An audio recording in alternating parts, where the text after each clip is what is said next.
Oke, sahabat Merkuri, kita lanjut kembali dan kita masih bersama Bu Novi, bersama Devi dan juga Mbak Nima dari Kasir Pintar. Nggak pakai sekolah sudah enak nih Nima ini ya, pinter terus nih ya. Oke, dan tadi kita sudah sampai pada perbincangan. Oh ya, Anda yang mau join boleh seperti biasa ya di 0315620096 atau juga melalui WhatsApp di 0817300096. Tadi kita sudah sepakat untuk meng-underline, menggaris bawah begitu bahwa ternyata memang produktivitas karyawan di masa pandemi Covid ini memang meskipun tadi disampaikan oleh Mbak Nima, Zoso kalau di Kasir Pintar, tapi dari Devi dan juga Bu Novi kita tahu bahwa memang ada pengaruh begitu ya, ada pengaruh dan kita juga sudah tadi diingatkan oleh Bu Novi bahwa ketika bicara soal metode, maka yang harus dikerjakan adalah, yang harus didahulukan adalah yang kaitannya dengan kesehatan ya, betul, jadi betul. perhatian begitu ya. Ya. Nah, kemudian juga kalau kita bicara soal tantangan-tantangan, ketika kita ada di era seperti sekarang, Bu Novi, apa yang selama ini dikolek gitu ya dari sejumlah perusahaan yang mungkin dikonsultani? Yang dikonsultani, oke. Oleh MSI. Oke, jadi kalau bicara tantangan, tantangan pertama itu tadi itu kalau bagaimana HR ini harus membagi jadwal dengan peraturan yang berubah-ubah, itulah. Kayak gitu. Jadi itu tantangan besar. Selain yang pertama tadi sudah saya sebutkan ya, bahwa tadi itu memastikan bahwa semua karyawannya itu kesehatannya terjaga. Jadi terjaga itu artinya yang mereka ngantor itu dipastikan mereka sehat. Yang sudah kena tidak menularkan kepada yang lain. Terus yang lain jangan sampai kena, kayak gitulah. Seperti itu, karena sebenarnya pengaruhnya atau istilahnya ketularannya itu bukan hanya dari orang-orang yang ada di kantor, karena dia ini juga tinggal di rumah dengan keluarganya juga mungkin punya kehidupan yang lain gitu ya, misalnya suami istri, adik kakak, terus kemudian mereka juga sama-sama kerja, apalagi yang sekarang sekolah kayak gitu. Betul. Mereka punya aktivitas-aktivitas di mana, nah itu tadi tetap meskipun seperti itu, HR terutama ini kebanyakan yang saya lihat adalah mereka benar-benar menerapkan aturan-aturan yang memastikan bahwa semua karyawan itu harus sehat kayak gitu Mas. Pokoknya jangan sampai ada gangguan gitu. Karena misalnya terganggu satu pun itu pasti sudah mengurangi produktivitas gitu kan. Karena harusnya fungsi itu ada terus kemudian jadi fungsinya tidak ada kayak gitu. Apalagi kalau kenanya bersama-sama beberapa orang kayak gitu. Satu pernah saya ngalamin satu bagian itu hanya tinggal satu orang yang sehat gitu kan. Yang lainnya terpapar gitu ya. Meskipun mungkin kalau dia gejalanya tidak terlalu parah, dia masih bisa WFH, diminta kerja dari rumah. Ayo bantu apa yang bisa dikerjakan gitu ya. Report ini tolong ya. Jadi mereka juga tahu bahwa urgensinya seperti apa kayak gitu. Jadi tadi yang pertama adalah itu, terus kemudian memastikan bahwa karyawan itu comply dengan itu tadi Mas, kalau dia aware dia harusnya juga comply terhadap ketentuan-ketentuannya gitu. Misalnya juga nih kata aturan biasanya kalau libur kecepit itu HR itu akan mengeluarkan peraturan nggak boleh keluar kota kayak gitu. Karena kalau keluar kota maka semua risiko yang terjadi ketika dia luar kota yang atas kepentingan pribadi yang sudah dilarang tadi dan mungkin perginya diam-diam, maka itu akan menjadi tanggung jawab dia sendiri gitu. Termasuk kalau misalnya datang ke kantor maka dia harus juga melampirkan surat kalau kemarin tuh masih antigen, masih harus ya wajib gitu ya, untuk menunjukkan bahwa dia selama di luar kota itu setelah kembali ke kantor juga masih aman, sehat-sehat, gitu. Aman gitu ya. Seperti itu. Jadi memastikan yang kondisi-kondisi seperti itu Mas. Gitu. Terus berikutnya ya itu tadi, kalau misalnya kenanya bersama-sama, alokasi bagi tugasnya itu setengah mati gitu. Tantangannya besar banget di sana. Betul. Seperti itu gitu. Jadi terus belum nanti ada aturan yang kemarin itu ada PPKM level 4, 3, 2, 1. Terus habis itu 3 lagi terus bagaimana? Sekarang udah dua gitu kan. Nah, terus kan kayak yang kalau sekarang mungkin nggak terlalu diatur. Kalau yang lalu kan hanya di kantor hanya boleh maksimal 50%, maksimal PPKM level 1 waktu itu 25%. 100%. Nah, memastikan itu terjaga itu karena waktu itu benar-benar juga di sweeping Mas. Maksudnya kayak misalnya di kantor saya gitu kan, itu kan di office building gitu. Itu benar-benar dilihat industrinya apa. Kalau industrinya tidak ada yang di dalam kategori yang boleh beroperasi, itu kita ditanya, mestinya nggak boleh ngantor kayak gitu loh. Sampai segitunya Ya, gitu ya, ya, untuk ya, memastikan betul. bahwa juga di office building itu tidak ada klaster perkantoran yang akan menimbulkan masalah kayak gitu. Seperti itu. Jadi yang kaitannya dengan itu tadi kesehatan itu tadi masalah yang seperti itu. Kayak gitu termasuk ya mungkin beberapa hal yang harus secara rutin mungkin ada beberapa fungsi ya yang secara rutin mereka harus melakukan tes kayak gitu untuk memastikan bahwa dia oke-oke saja, terutama bagi mereka yang sering dinasnya dinas keluar atau ketemu orang-orang banyak kayak gitu. Ya, oke. Nih mendalami kalau di kasir pintar tadi sih sudah sempat disampaikan bahwa ya so-so lah ya pengaruhnya ya. Nah, ketika bicara soal tantangan kan kurang lebihnya juga ini lebih dalam lagi. Nah, kalau di kasir pintar seperti yang diceritakan Bu Novi, apakah Anda mengalami juga seperti itu? Kalau di kasir pintar sendiri, ketika pemerintah minta 50%, kita langsung 50%. Kalau 25% kita langsung 20%. Bahkan kita langsung full WFH gitu pada saat itu. Karena memang ya itu tadi sekali lagi industrinya teknologi, akhirnya yang kalau yang dilakukan sih sebenarnya ada tantangan tersendiri juga, tracking terkait dengan kinerja karyawan. Karena kan kalau industri teknologi kita kan harus tahu juga ini karyawan ini emang beneran buka laptop lagi ngerjain, lagi ngoding atau lagi main gitu kan. Jadi kan akhirnya kita harus juga pinter-pinter untuk memilih sistem apa yang kita gunakan supaya kita tahu juga nih karyawan memang ketika di rumah emang lagi kerja nih gitu, atau memang misalkan paling nggak kayak gini, kalau misalkan nih karyawan dikasih task gitu, kalau WFH yang penting tugasnya selesai gitu, padahal kan kalau perusahaan kan pengennya tugasnya selesai dengan kualitasnya misalkan kayak begitu. Kalau misalkan di kantor kan ya dikerjain misalkan dengan semaksimal mungkin gitu, karena memang waktunya di kantor full untuk bekerja ngerjain, tapi kalau di rumah ya paling nggak kan udah selesai lah gitu. Nah akhirnya kita juga sebelum full WFH pada saat itu kita juga cari beberapa sistem yang memang memungkinkan untuk bisa mengetahui terkait dengan tingkat produktivitas karyawan gitu. Ya, kalau di kasir pintar nggak sempat terjadi huru hara dalam tanda petik ya, beberapa teman terus kemudian saya nggak mau sebut korban lah, nggak enak ya, beberapa teman terpapar gitu. Oh iya. Pernah ya, seperti yang disampaikan Bu Novi tadi, artinya betul.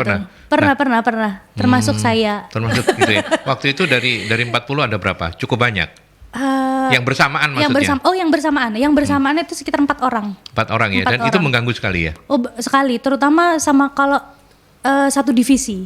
Iya, kalau satu divisi pasti langsung yang ngerjain divisi yang selainnya harus bisa backup. Solusinya gitu. seperti apa waktu itu yang diambil ketika terpapar semua, apalagi semuanya WFH ya? Iya, apalagi semua WFH. Langsung pembagian tugas sih sebenarnya. Cuman kebanyakan waktu yang kemarin itu yang kena itu divisinya marketing.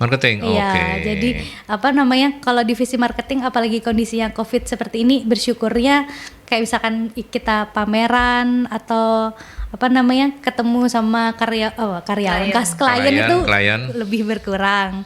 Nah, kita gantinya ke digital marketing. Jadi masih bisa di switching lah gitu. Jadi pinter-pinternya kita juga industri sekarang kan juga sudah berubah kan. Betul. Akhirnya memanfaatkan media yang selainnya untuk mengerjakan dan meminta karyawan yang selainnya untuk membantu. Ya. Di MSI belum ya, nggak pernah sampai terjadi, sempat ada beberapa terpapar bersamaan begitu ya. Gelombang 1 kita aman, gelombang 2 itu ada satu yang kena, tapi sebenarnya nggak tahu kenanya di mana. Karena yang kena itu adalah orang yang paling menjaga kesehatan dan paling pokoknya paling inilah terhadap kesehatan, concern terhadap kesehatan. Kalau waktu itu satu tidak terlalu mengganggu, meskipun begitu ada tahu yang satu langsung yang lainnya yang pada waktu itu pokoknya pernah kontak erat harus tes gitu ya untuk memastikan mereka juga sehat, terus lockdown kantornya 2 hari waktu itu. Gelombang ketiga sebenarnya serangannya serangannya fajar. Serangannya itu lebih karena Kalau yang pasti yang sudah terdeteksi di kantor tidak pernah ada yang gelombang ketiga, tidak pernah ada yang Ini gelombang ketiga positif. ini apa namanya pengertiannya Omikron ya? Omikron, Oke. ya, yang didatangi om-om ini. Gelombang 3 ini tidak ada yang secara ini dinyatakan positif, tetapi justru kenanya itu kena KIPI, Mas. Habis booster itu ada orang tiga teman yang terus ini apa namanya sakit. Iya. Terus sakitnya belum sehat masuk ke kantor nulari yang lain gitu. Sampai pada waktu itu ya di sebelum sebulan yang lalu lah, hanya satu orang yang bisa ngantor ngantor dia, so, yang lainnya harus WFH. Yeah. Yang lainnya kayak saya waktu itu saya tetap negatif meskipun suami saya positif. Jadi saya memang sempat tidak ngantor 2 minggu karena Selain saya konsentrasi di rumah, iya. tapi jaga supaya nggak nanti. Betul, saya karantina ya. Kalau yang sakit kan namanya isoman, kalau yang kontak erat itu karantina. Jadi saya karantina 2 minggu. Terus kemudian ada yang lain lagi juga harus karantina 2 minggu karena suaminya kena juga kayak gitu. Jadi Yeah. kenanya itu sebenarnya tidak langsung ke kitanya, tetapi kemudian di orang-orang di sekitar kita, dan itu waktu itu memang cukup mengganggu. Cukup mengganggu ya. Karena ini ada yang satu sudah masuk gitu, biar dua-dua masuk masih bersin habis gitu saya bilang pokoknya bersin mau sedikit gitu saya Wes, suruh langsung pulang. istirahat. Oke. Ya. Saya ke Devi. Devi kan yang menjalankan. Kalau Bu Novi kan bosnya gitu ya. Dev, sempat keganggu juga ya ritme kerja ketika beberapa teman bersamaan atau tidak ya bersamaan terpapar itu. Diurutin ya sama Devi 2 kali kayak gitu. Oke. Dulu di HR ya pelaku HR Oke. praktisinya juga Oke. itu ada berapa tim, sekitar 5 tim, dan satu lapangan itu bebas. Ya beliaunya memang batu-batu juga tapi negatif PCR sama antigennya negatif, jadi dia tetap masuk tapi ngurusin yang lapangan. Devi yang di situ 1 orang aja dan ngurusin kerjaan 1, 2, 3, 4 orang. 4 orang. 4 orang di handle Devi Kelabakan aja juga nih. ya. Super Pak, super ya. Ada yang ngurusin update yang positif, itu harus dipastikan mereka dalam kondisi baik, nggak kritis. Memang pernah kejadian satu overdosis, jadi karena dia ketakutan saking parnonya sama COVID, dikasih obat apapun diminum, vitamin C, vitamin D, kemudian jamu-jamuan, jamu ini, jamu itu diminum semua, seret, terus gitu dia ngopi, ceret. Habis itu drop, tengah malam itu tim kelabakan juga Pak untuk ngatasin ini sakitnya karena COVID atau karena apa. Dokternya enteng bilangnya overdosis. Overdosis. Ya iya, orang obat segala macam diminum dalam 1 kali loh Pak ya. Itu kelabakannya di situ, yang ngurus manajerial, ngurusin operasional di kantor, kemudian ngurusin teman-teman yang lain yang masih bekerja, KPI juga tetap jalan, penilaian tetap jalan. Ya itu sih ribetnya di situ, nggak pernah berhenti, duduk sebentar tuh nggak ada, baru di laptop Mbak ininya nggak beres, wih lari ke sana Pak, terus gitu baru nyampe kantor lagi Mbak ininya belum diurus, ya keliling juga, ya itu pontang-panting di situ. Kemudian yang sekarang baru kemarin memang negatif ya. saya sempat antigen juga, saya sempat WFH juga. Ya memang Omikron ini agak susah ya karena gejalanya itu rata-rata kayak flu biasa gitu kan. Iya. Kita kan Bapil. jadi aduh gimana ini ya. 3 tahun Pak gak bapil. Iya, Nggak iya, bapil iya. sekali langsung drop. Heran juga sih, ini nggak pernah batuk, nggak pernah pilek selama kurang lebih 3 tahun ya. Sekalinya pilek kok gini banget ya. Nah itu dia. Terus gimana? Jadi sempat berapa lama waktu itu WF. yang gelombang 3 ini? Gelombang 3 nggak lama sih Pak, itu cuma 1 minggu. Seminggu ya. Iya, karena Oke. disokong juga vitamin, nggak pernah telat, obat juga nggak Ya, pernah. tapi seminggu itu ya lumayan Mas. Iya. Maksudnya Lumayan. report itu saya juga dalam hati gini ya. Teman-teman ini kan lagi di rumah, lagi agak nggak sehat gitu ya. Tapi kan report harus tetap jalan Mas. Jadi mau Betul. nggak mau saya ya harus nanyain gitu kan. Iya. Gitu, terus jadwal-jadwal ke klien ya sebenarnya terganggu sekali enggak, cuman kita ya cuman menyampaikan di tempat kami timnya sedang enggak lengkap, jadi mohon Iya. maaf enggak bisa responnya enggak bisa cepat kayak gitu, cepat, dan begitu. kebetulan juga ada beberapa klien yang mereka juga sedang kena gitu ya, jadi akhirnya ya sama-sama paham lah, sama-sama paham gitu Mas. Ya, cerita insight menarik dari Magnet Solusi Integra dari Devi dan Bu Novi serta juga dari Mbak Nima Kasir Pintar. Ini mudah-mudahan jadi pembelajaran ya buat sahabat-sahabat Merkuri. Kalau perusahaan Anda sampai hari ini so far so good ya alhamdulillah. Dan nanti kita lanjutkan kembali untuk setelah ini berangkat dari pengalaman yang ada di MSI dan Kasir Pintar, kita mesti merumuskan apa yang supaya menjadi lebih mudah untuk kalau ya kita nggak berharap ya karena pemerintah kan udah menyiapkan endemi nih. Iya, betul. Kita berharap Iya. mudah-mudahan pandemi akan berlalu ganti endemi gitu ya. Tapi benar. kalau ataupun misalnya nanti ada serangan-serangan lagi, mudah-mudahan kita jadi Sudah lebih siap dan nanti kita akan bahas itu termasuk juga menanggapi pertanyaan-pertanyaan dari sahabat-sahabat Merkuri, tapi kita ke iklan dulu ya. Oke, siap. Sebelum kita WFH, pada saat kita memang sudah wanti-wanti sih Pak, pada saat full WFO, founder itu ini kayaknya kemungkinan bakalan meledak lagi nih. Jadi potensi gitu ya. kita udah Jadi ini mempersiapkan. meledak karena Kasir Pintar sudah enggak. oh bukan. Oh iya. Terutama biasanya kalau tim operasional, kalau tim sales udah jelas revenue-nya, targetnya sekian sampai sekian. Tapi kalau untuk operasional itu